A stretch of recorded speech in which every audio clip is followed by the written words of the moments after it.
Me alegro en el Señor con toda el alma y me lleno de júbilo en mi Dios, porque me revistió con vestiduras de salvación y me cubrió con el manto de justicia, como la novia se adorna con sus joyas. En el nombre del Padre, y del Hijo, y del Espíritu Santo, el Señor Jesús, que viene a salvarnos, esté con todos ustedes. Muy buenos días para todos. Me alegra celebrar la Eucaristía con ustedes y que sean del grupo que no amanecieron por ahí en las casas borrachos y que vienen hoy a vivir la experiencia con María que nos lleva a Jesús. Antes de participar de estos sagrados misterios, reconozcamos nuestros pecados.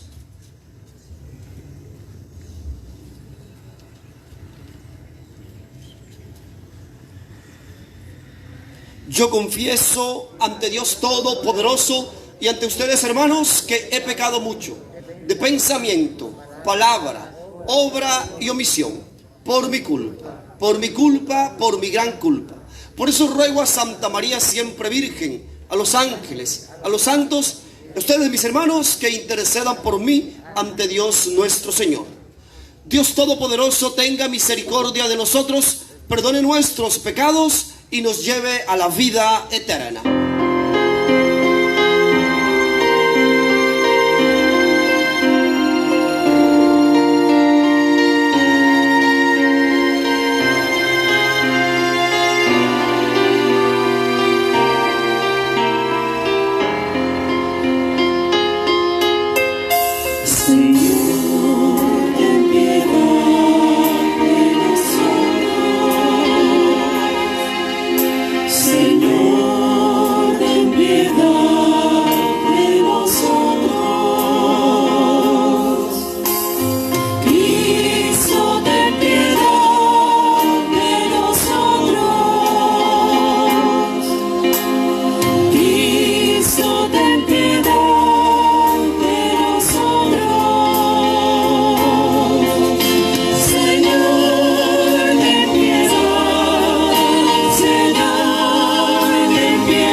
Inmaculada Concepción, la que nos precede a cada uno de nosotros al lugar donde tú un día y yo vamos a estar. Por eso glorifiquemos al Señor. Gloria a Dios en el cielo y en la tierra paz a los hombres que aman al Señor. Por tu inmensa gloria te alabamos, te bendecimos, te adoramos, te glorificamos. Te damos gracias, Señor Dios, Rey Celestial, Dios Padre Todopoderoso, Señor Hijo único Jesucristo, Señor Dios, Cordero de Dios, Hijo del Padre. Tú que quitas el pecado del mundo, ten piedad de nosotros. Tú que quitas el pecado del mundo, atiende nuestras súplicas. Tú que estás sentado a la derecha del Padre, ten piedad de nosotros. Porque solo tú eres santo, solo tú, Señor, solo tú, Altísimo Jesucristo, con el Espíritu Santo, en la gloria de Dios Padre. Amén. Oración colecta, se llama colecta porque colecciona todas las intenciones las que leímos y las que ustedes trajeron, y se las vamos a presentar aquí al Señor. Oremos. Dios nuestro, que por la Inmaculada Concepción de la Virgen María preparaste una digna morada para tu Hijo y, en previsión de la muerte redentora de Cristo, la preservaste de toda mancha de pecado. Concédenos que, por su intercesión, nosotros también, purificados de todas nuestras culpas, lleguemos hacia ti. Por nuestro Señor Jesucristo, tu Hijo, que vive y reina contigo en la unidad del Espíritu Santo y es Dios por los siglos de los siglos. Te invito a sentarte, vamos a escuchar la palabra de Dios.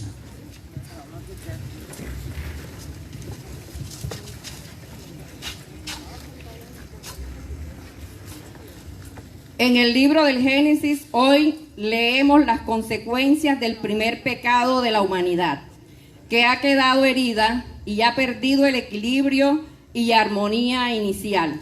Pero Dios no cierra del todo la puerta, sino que anuncia la salvación en la que jugará un papel muy importante una mujer, la Virgen María.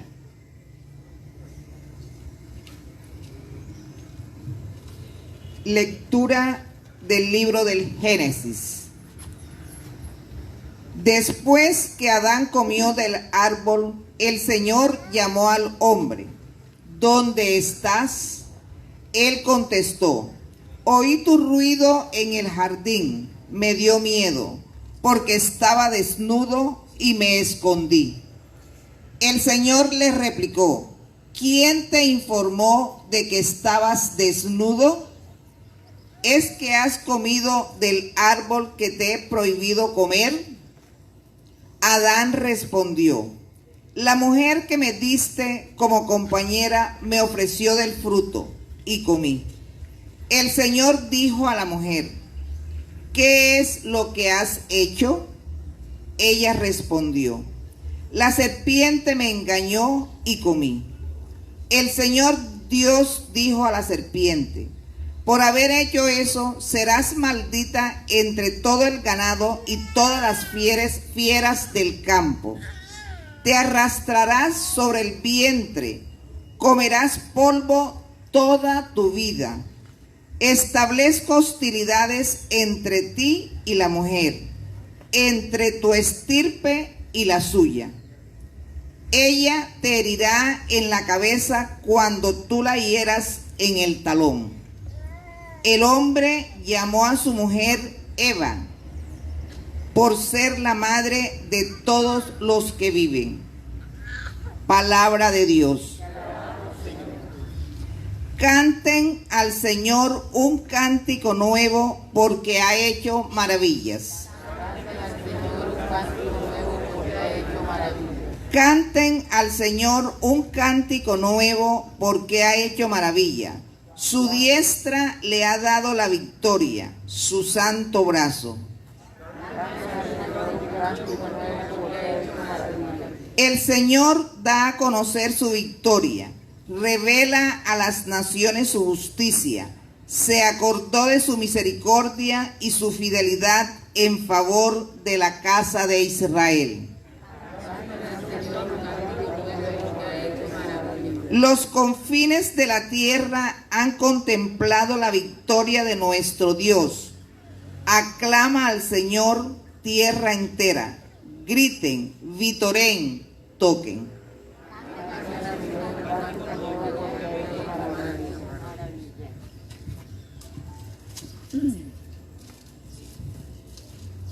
De la carta del apóstol San Pablo a los romanos, escucharemos a continuación un himno lleno de entusiasmo, en donde se muestra la iniciativa de Dios en la historia de la salvación y nuestra respuesta de alabanza. Lectura de la carta del apóstol San Pablo a los Efesios.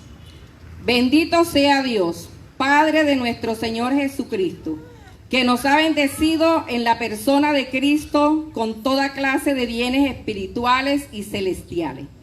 Él nos eligió en la persona de Cristo antes de crear el mundo, para que fuéramos santos e irreprochables ante Él. Por el amor, Él nos ha destinado en la persona de Cristo, por pura iniciativa suya, a ser sus hijos, para que la gloria de su gracia, que tan generosamente nos ha concedido en su querido Hijo, redunde en alabanza suya. Por su medio hemos heredado también nosotros. A esto estamos destinados por decisión del que hace todo según su voluntad. Y así, nosotros los que ya esperamos en Cristo, seremos alabanza de su gloria. Palabra de Dios.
con ustedes.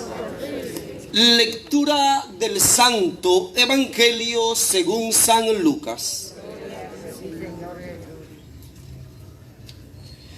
En aquel tiempo el ángel Gabriel fue enviado por Dios a una ciudad de Galilea llamada Nazaret, a una virgen desposada con un varón de la estirpe de David, llamado José. La virgen se llamaba María.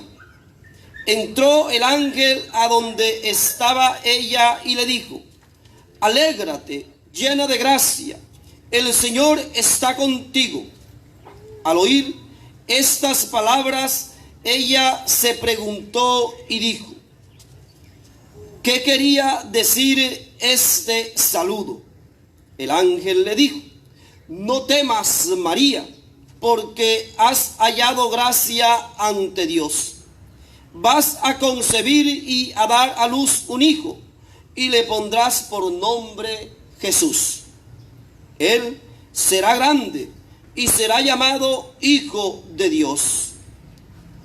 El Señor Dios le dará el trono de David su padre, y reinará sobre la casa de Jacob por los siglos, y su reino no tendrá fin. María le dijo entonces al ángel: ¿cómo podrá ser esto? Pues no conozco varón. El ángel le contestó: el Espíritu Santo vendrá sobre ti, y el poder del Altísimo te cubrirá con su sombra. Por eso el santo que va a nacer será llamado Hijo de Dios. Ahí tienes a tu pariente Isabel, que a pesar de su vejez ha concebido un hijo, y ya está de 6 meses, la que llamaban estéril, porque para Dios no hay nada imposible. María contestó: yo soy la esclava del Señor, hágase en mí según su palabra. Y el ángel la dejó. Palabra del Señor. Tenga la bondad de sentarse.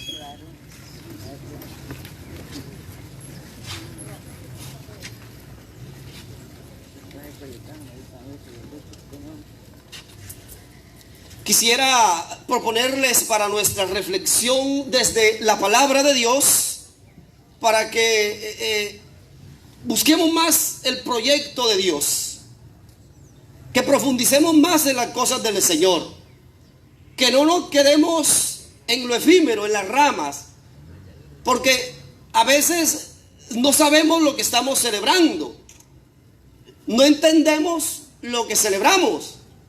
Y eso es grave, un católico, ¿verdad? Porque necesitamos formarnos.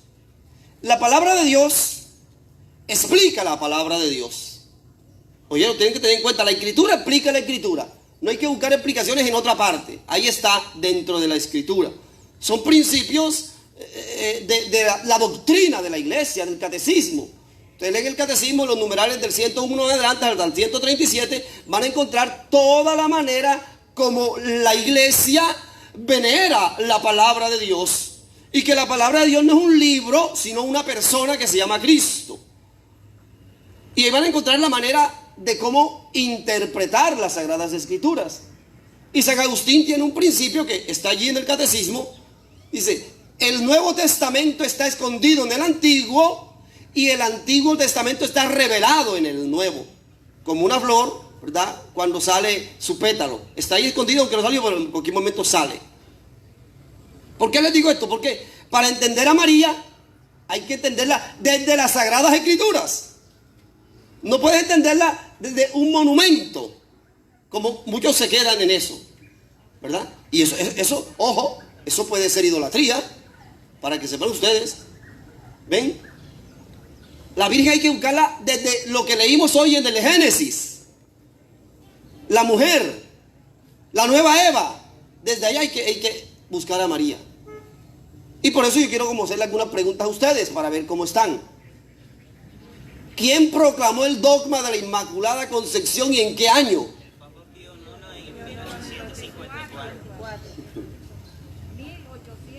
Muy bien. Bueno, también me alegra por eso, ¿verdad? Papa Pío IX en el año 1854. Muy bien. ¿Cómo se llama la bula en la que él proclamó solemnemente la Inmaculada Concepción? Vea, casi sabe este muchacho. Así es, Ineffabilis Deus. ¿Ve? Exactamente. Así me gusta que la gente sepa lo que está celebrando. Porque hay una exhortación apostólica del Papa Pablo VI que yo quiero que ustedes lean, y si la leyeron me parece espectacular, que se llama Marialis Cultus. ¿Alguien la ha leído?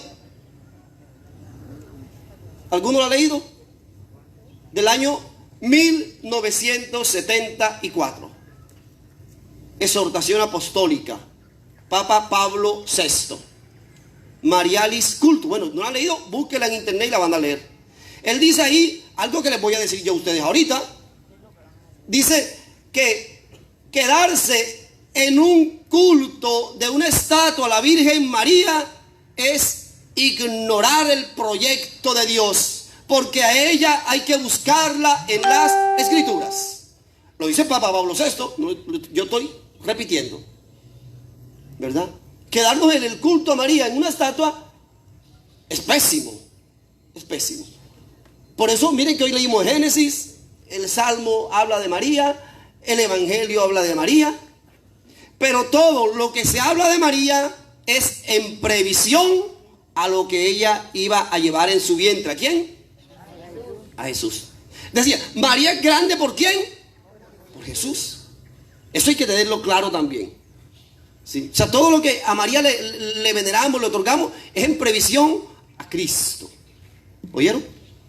Y como les dije que la Escritura explica la Escritura, voy a tratar de ser corto, no ser tan amplio. ¿Por qué? Porque también tengo otros compromisos.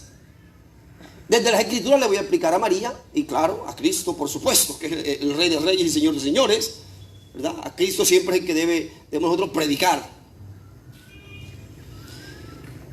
La Virgen María, ¿verdad? Ya estaba desde aquí. Esto se llama protoevangelio, capítulo 3 del Génesis, versículo 15, cuando la señora que nos leyó dice que pondré hostilidad entre ti y la mujer, es decir, entre la serpiente y la mujer, de su descendencia te va a pisar la cabeza. Ese es el protoevangelio. Ya se anuncia. ¿Por qué, hombre? Es el primer anuncio del evangelio, por eso se llama protoevangelio.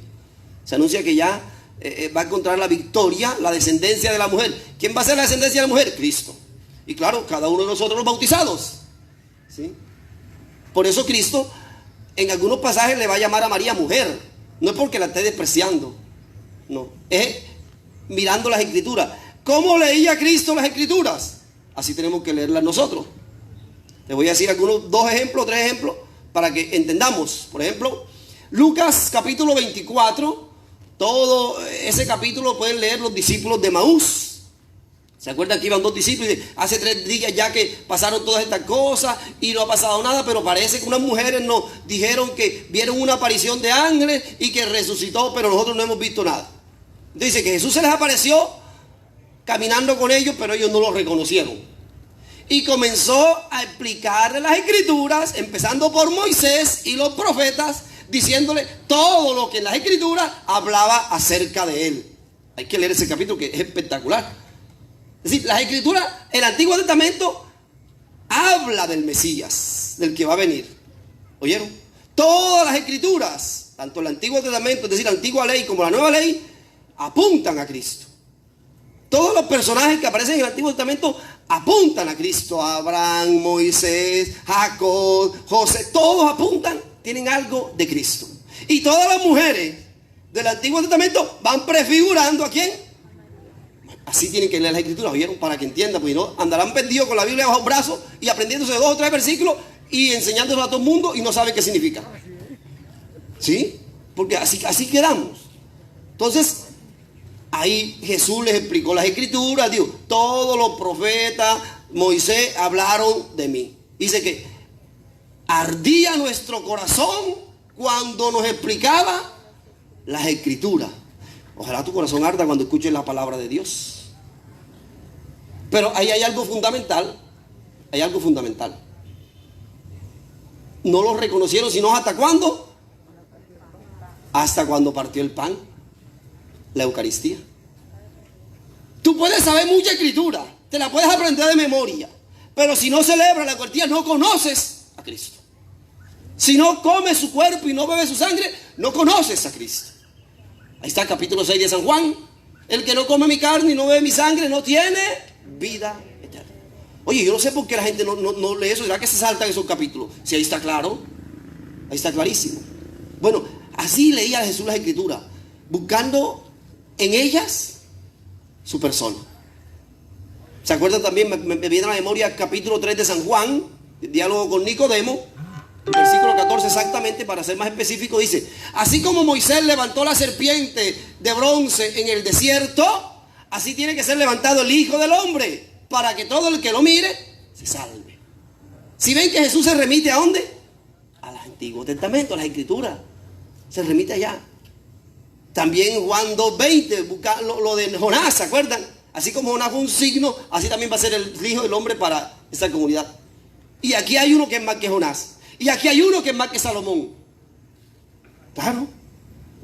Así nosotros debemos acercarnos a la Escritura, porque si no, yo no lo vamos a entender. Si cogemos un versículo, lo sacamos de ese contexto y nos enredamos, como anda por ahí la mayoría de gente por ahí, dando 5 panderetazos, 3 brincos y pensando que están adorando a Dios.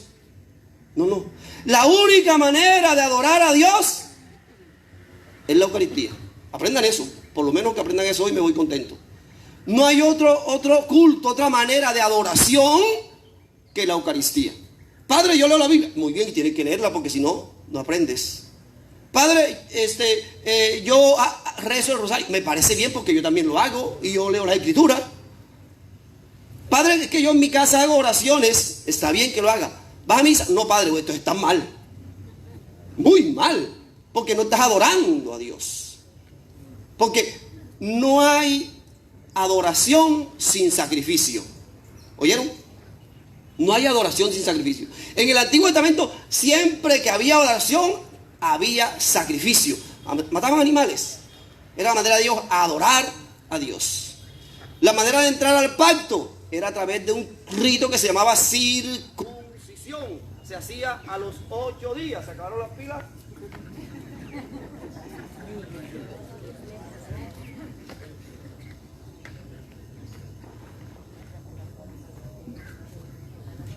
Ahí parece. No más que yo tengo la voz fuerte. Bueno, son recursivos de video. La manera de entrar a la antigua alianza era a través de la circuncisión. Se hacía a los 8 días. Esa era la antigua alianza. ¿Cuál es la manera de entrar a la nueva alianza? ¿Alguien sabe? El bautismo. El bautismo.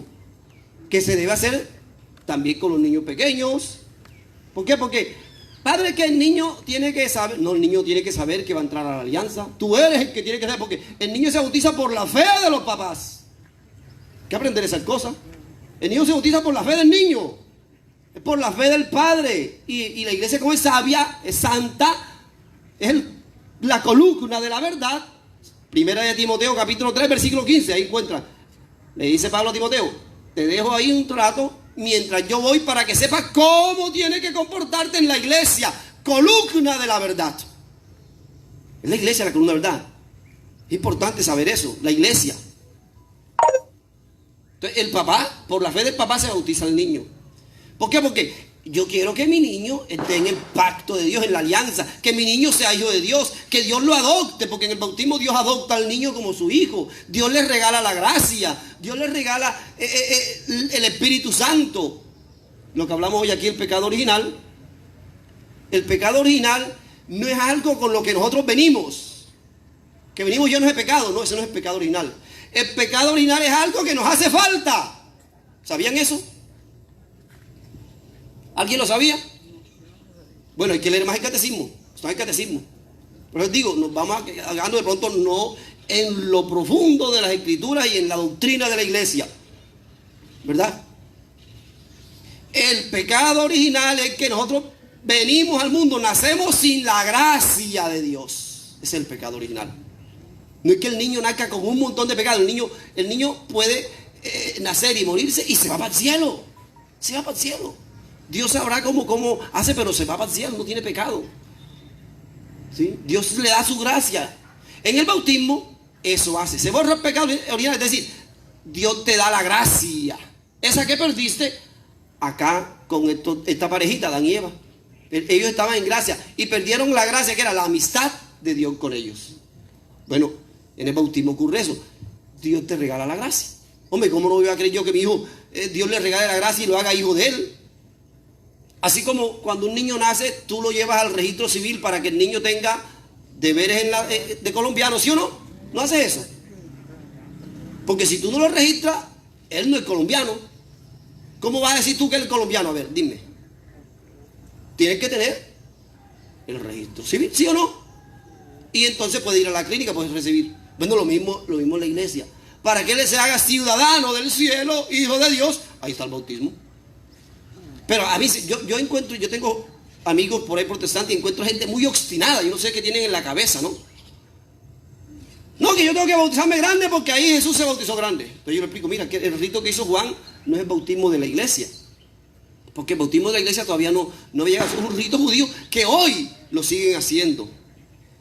El bautismo de la iglesia, ¿sabes cuándo empieza el bautismo de la iglesia? ¿Alguien sabe? Nadie sabe. Fácil. El día de Pentecostés. Ese día empieza el bautismo de la iglesia. Porque es que el bautismo se recibe el Espíritu Santo. Y hasta antes de Pentecostés el Espíritu Santo no ha bajado. Después de Pentecostés, miren a Pedro que comienza a bautizar. Porque es que el rito de Juan no es el bautismo de la iglesia. Es un rito judío. Que lo hacen todavía los judíos hoy. Porque el bautismo significa sumergirse. ¿Ven? Pero en la iglesia empieza en Pentecostés. Ese mismo día de Pentecostés se bautizan que un montón, 5,000, que Pedro. ¿Qué tenemos que hacer? Bueno, bautícense, ¿verdad? Para que sean salvos. Ahí empieza el bautismo de la iglesia. Ah, no, aquí me tengo que bautizar. Pero ven acá, tiene que entender la escritura. No, que ahí dice así. Eso se llama una manera de leer la Biblia literal, que es un error gravísimo. Porque la iglesia nos propone, Catecismo de la Iglesia Católica, numeral 115, que hay dos maneras de leer la Biblia. Literal, lo que dice, lo que uno lee, pero hay una manera espiritual. Y esa espiritual se divide a su vez en tres. Lo tipológico, lo analógico, que me dice que en qué debo creer. Lo moral, que es lo bueno y lo malo, eso me dice la Biblia a mí. Y lo anagógico, que es que me conduce al cielo, a donde me lleva la Biblia. Ahí está en el catecismo, hijo. Hay que buscar ese libro de la iglesia que nadie lee. Esa es doctrina de la iglesia, ¿vieron? Doctrina. Eso hay que aprenderlo. Entonces, esas son las maneras de acercarnos a la Biblia. Entonces le digo yo, pero acá, es que no puedes literalmente. No, que ahí dice. Ellos son obstinados. Tienen la mente secada, no sé qué les pasa. Yo dije, ven acá, ahí dice que se bautizó, está bien, te lo voy a aceptar. Pero entonces, como dice que a los 3 días se crucificó, crucifícate también. ¿Se dan cuenta?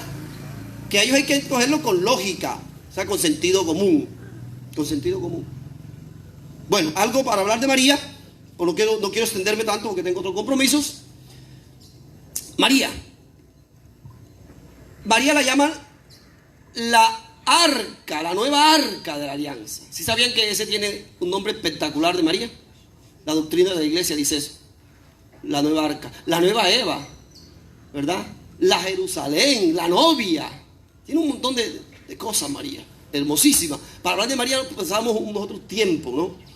Para empezar desde Génesis y terminar en Apocalipsis 12, donde está la mujer que da luz. ¿Ven? Todavía hay que recorrer todas las escrituras. Pasando, claro, por los evangelios, pasando por Ana, que este cántico que proclama María es de Ana, no es de María. Sino que como todo judío tiene que saber las escrituras, todo judío tiene que saber las escrituras, eso sí lo podemos aprender de ellos. ¿Oyeron? Cuando estoy hablando de escritura, estoy hablando del Antiguo Testamento, que el Nuevo no existía. ¿Oyeron? Cuando Jesús cita las escrituras, está citando el Antiguo Testamento. ¿Oyeron? Que es lo que no saben a veces estos locos que andan por ahí con la Biblia bajo el brazo. Ellos piensan que las escrituras todas, ¿no? Sí, toda la escritura no existía, existía el Antiguo. Entonces Jesús cita el Antiguo Testamento siempre. Y ahí se dice de María, ¿verdad? Como digo, Ruth es prefigura de María, Sara, que, ¿verdad? Todas estas mujeres, Noemí, Raquel, todas estas mujeres son prefiguras de María. Algo tiene. Entonces, el arca de la alianza, el pueblo lo iba transportando, ¿sí? ¿Qué contenía el arca de la alianza? ¿Alguien sabe? ¿Qué iba dentro del arca de la alianza?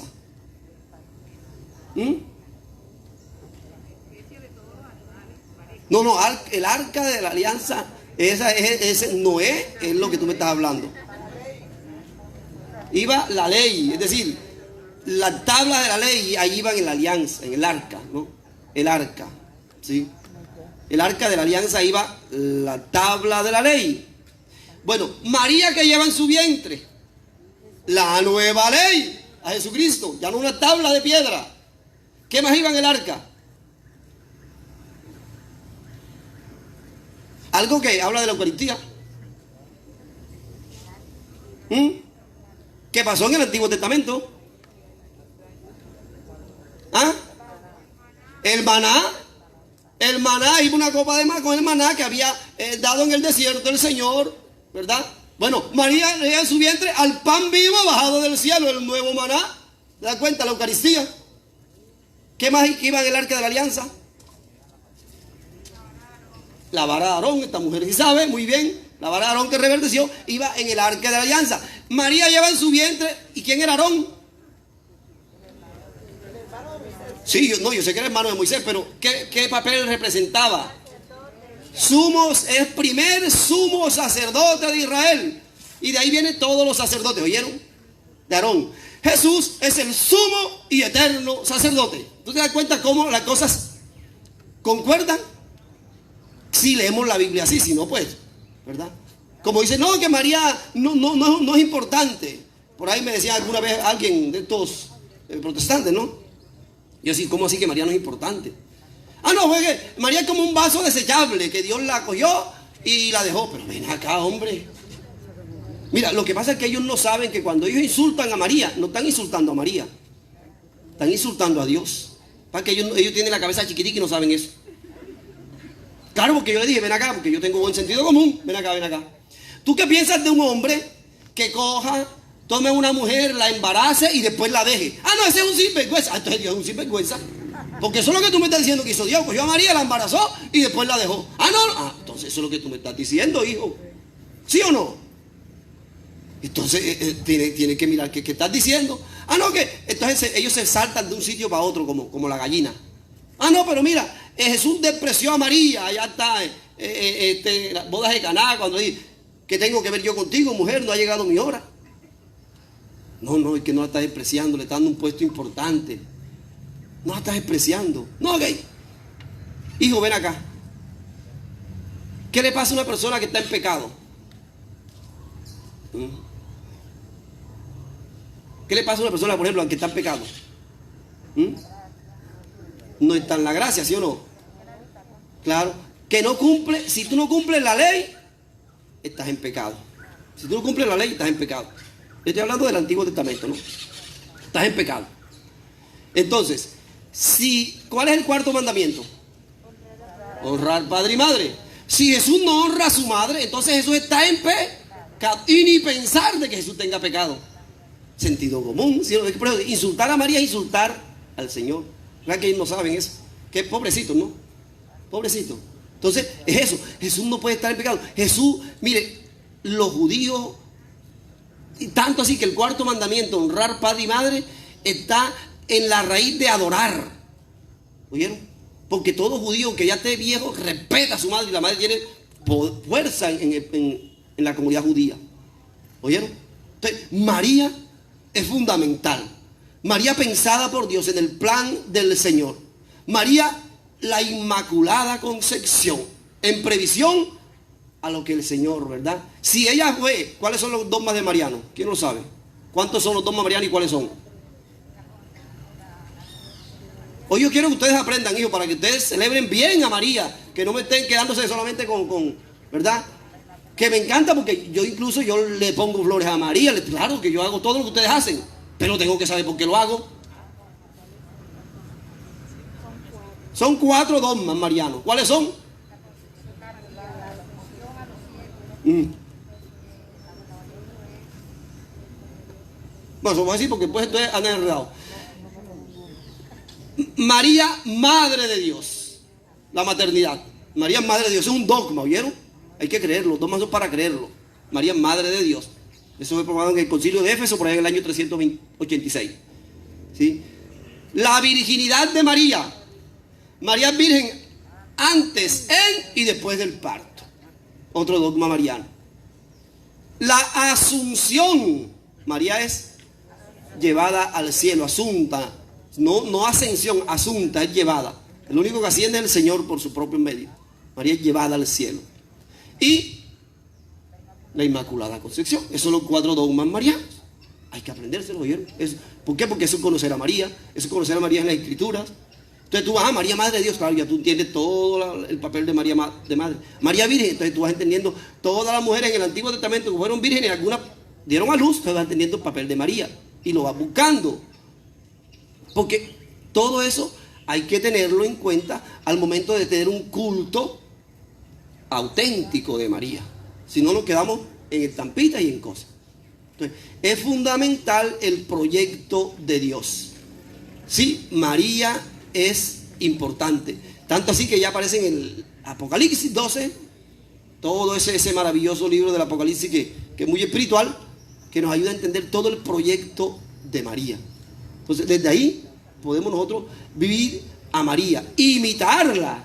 Tantas mujeres hoy que andan por ahí bloqueando, ¿por qué no imitan a María? Una mujer pura, casta, una mujer obediente. Hoy que tenemos tantas hijas desobedientes que después le pasan las vainas. Entonces María era obediente, ¿sí? Atenta a la palabra. Les digo a las mujeres esto, ¿no? Atentas a la palabra, conocedora de las tradiciones, conocedora del proyecto de Dios en su vida. Tanto así que jovencita fue llamada. O sea, de María tenemos que aprender muchas cosas. ¿Por qué? Porque a ella, el papel que ella cumple es fundamental. ¿Sí? El papel de esta niña fue fundamental en la historia de la salvación.